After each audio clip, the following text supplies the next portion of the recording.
Hello, my name is Moonbuju, who will present today. At rest time, we investigate and study about the chronicle of construction of One World Trade Center. And this time, we will introduce demolition process of traditional high-rise building and One World Trade Center. First, let's know about the demolition process of traditional high-rise building.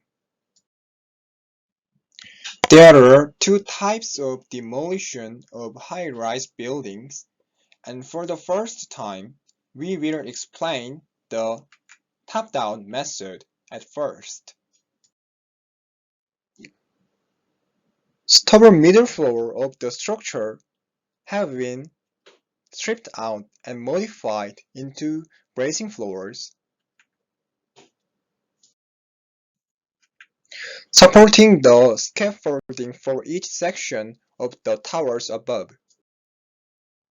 As each section is fully enclosed, internal fixtures, services, and eventually the building's windows are removed, leaving only the concrete and steel superstructure remaining. This process is repeated for each section of the tower. The method of moving waste material from the top of the building down to street level varies between disposal projects, but contractors tend to choose and hoist for non-structural waste, minimizing the time that cranes are needed on site. With windows and cladding removed and the tower stripped to its core superstructure, small excavators and handheld tools are used to break up the concrete floor slabs and steel framing. This process is steadily repeated level by level until the skyscraper is no more. Though there are alternatives to this method, such as this cut and down, since this method is dismantled in order from the lower floor of the building, only the first floor above the ground is used. If you look at the dismantling video, it is done slowly in a small space so that it is difficult to know if the dismantling work is underway outside the building.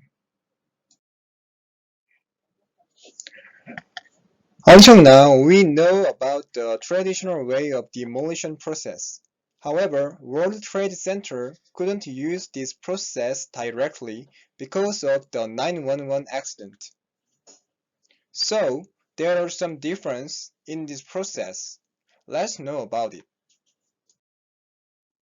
After the building demolished completely, people were worried about the foundation of the building, unlikely to those which being deconstructed in calculated way, it might have been damaged or broken by the impact of the collision and the falling the part of it.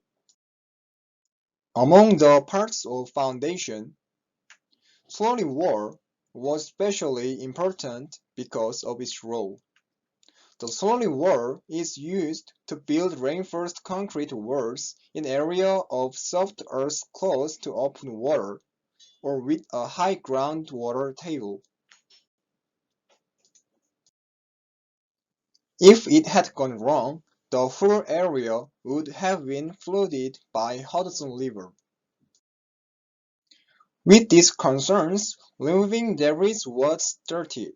On the ground level, the ruins of the building remained. Some of the steel columns used to be the part of the facade was detached piece by piece. As the work went on to the underground level, soon the engineers found that the solid wall hadn't been that weakened. It was more stable than the expectation.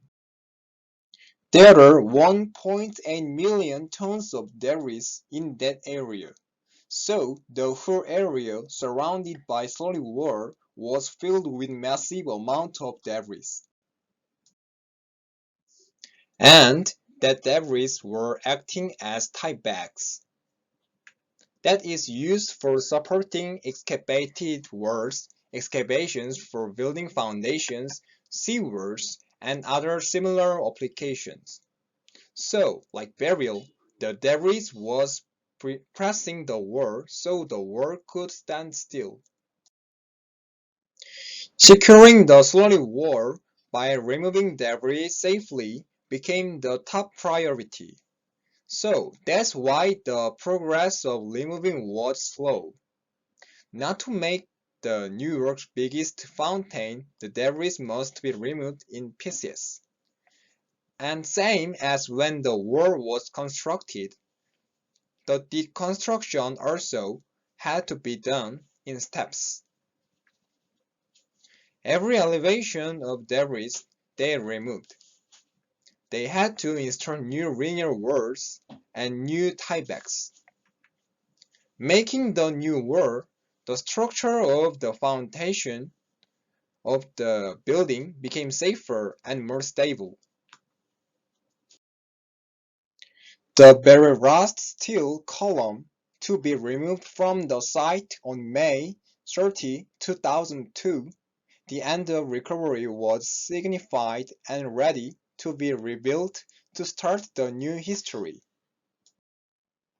And next, let's know about the foundation of the One World Trade Center.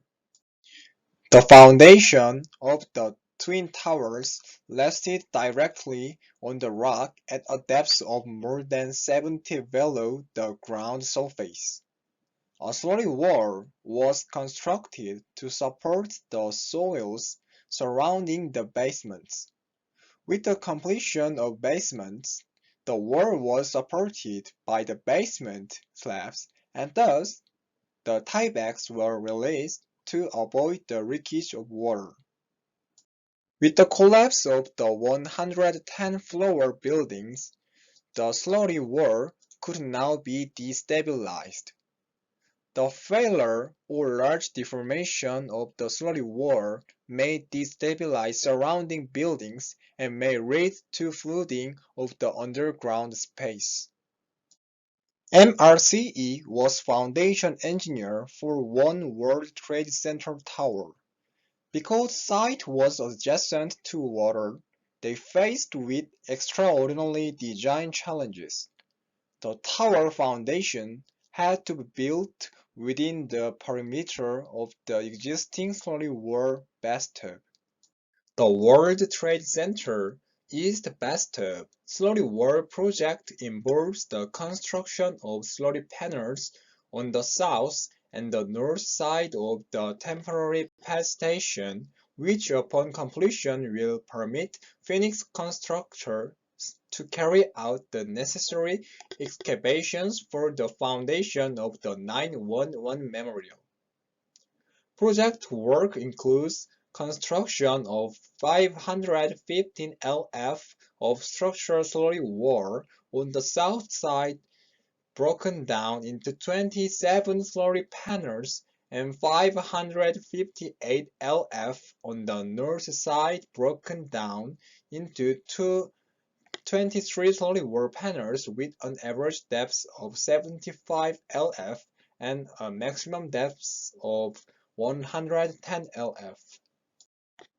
The project team also constructed a temporary retaining structure on the south side due to grade change, starter walls which included pre-trenching, guide walls along the ranks of slurry panels, and various demolition work. Logistic and resources to provide a complete turnkey package to the client, as this is more than just a slurry wall job. And this is the end of the presentation. Thank you for listening.